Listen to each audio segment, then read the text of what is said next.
Hola a todos, hoy hablaremos sobre el tema de resolución de conflictos. Soy Andrés Camilo Balmaceda Pedraza, estudiante de la UNAD y estudio Ingeniería Industrial. Hoy estoy acá con el profesor William y hablaremos sobre el tema de resolución de conflictos. El propósito de esta entrevista es conocer su opinión y su experiencia sobre los métodos de resolución de conflictos, entendiendo cómo se aplican tanto en el ámbito educativo como en el profesional. Profesor, ¿cómo definiría usted el concepto de conflicto? Bueno, primero que todo, buenos días a todos los que nos están escuchando a través de esta interlocución. Para mí es un placer hacer parte de este proceso de la entrevista. Cuando llegamos a la temática de un conflicto, pues tiene dos aristas diferentes. Un conflicto en fundamento es un desacuerdo que se encuentra entre varias personas o entre diferentes grupos. Normalmente estos desacuerdos llevan a enfrentamientos. A veces son leves, a veces son más fuertes y se debe a que hay un conjunto de intereses encontrados, unos valores, unas necesidades o simplemente eventos contradictorios que llevan a que estos efectos se den. Ellos se manifiestan de diferentes maneras, pueden ser hasta una guerra, como te lo decía hace un momento, o puede ser simplemente un conflicto por algo muy sencillo. Entonces, esas son las aristas que te puedo decir luego que es un conflicto. Desde su experiencia personal, ¿por qué considera que es importante aprender a resolver conflictos de manera adecuada?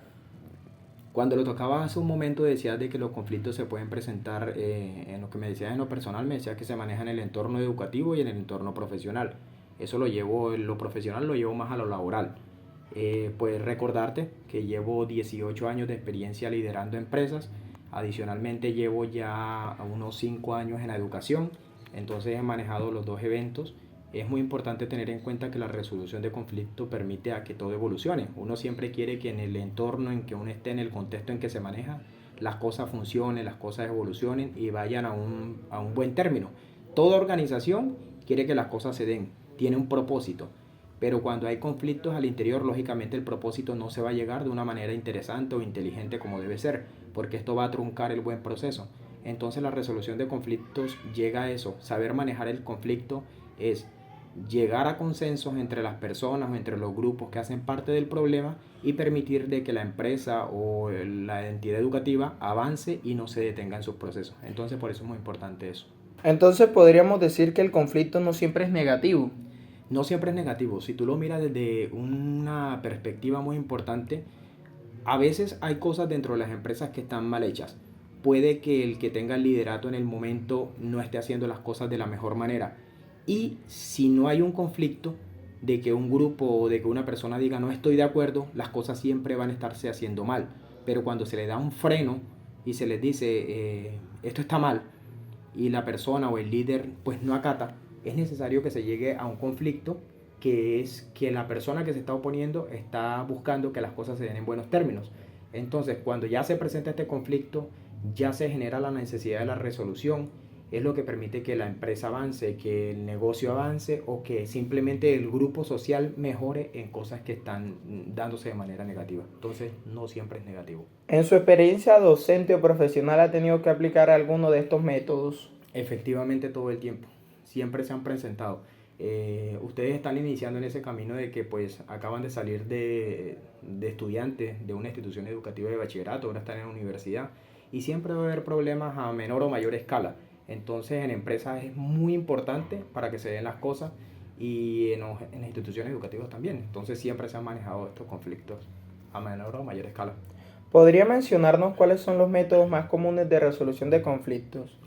En todo ineludiblemente se debe llegar a lo que es el diálogo. El diálogo es indispensable, pero yo te lo diría que hay cuatro etapas fundamentales o cuatro procesos, que son una la negociación, una la mediación, el arbitraje y la conciliación. Son cuatro diferentes, parecen muy iguales, pero son diferentes en fondo. ¿Cuál considera usted que es el método más efectivo en un entorno académico o laboral? Mira, cuando hay dos grupos que no están de acuerdo en algo, eh, confrontarlos es contraproducente, porque cada quien va a defender su punto de vista o lo que quieren. Entonces no va a haber en verdad una conciliación, va a ser muy difícil y si tú lo puedes ver a diario en las noticias, te estás viendo cómo pasan con los grupos políticos. pero cuando allá hay un grupo de mediación y una negociación es más efectivo. Por eso yo utilizaría ineludiblemente la mediación, que es un tercero, una persona que está allí o un grupo que está allí haciendo que las cosas se den y evitando que el conflicto empeore, sino que llegando a un feliz término entre las dos partes y buscar como el punto medio de equilibrio. ¿Crees que todos los conflictos deben resolverse mediante el diálogo o hay situaciones donde es mejor evitar la confrontación directa? ¿Qué te digo? Bueno, la verdad es que es necesario que haya mediación.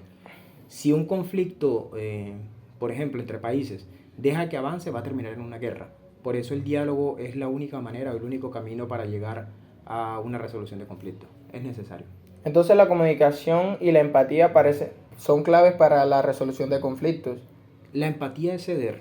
Cuando hablamos de empatía es entender de que tú tienes una posición pero que el otro tiene una posición. Entonces eso es la manera más inteligente. La empatía es necesaria para eso.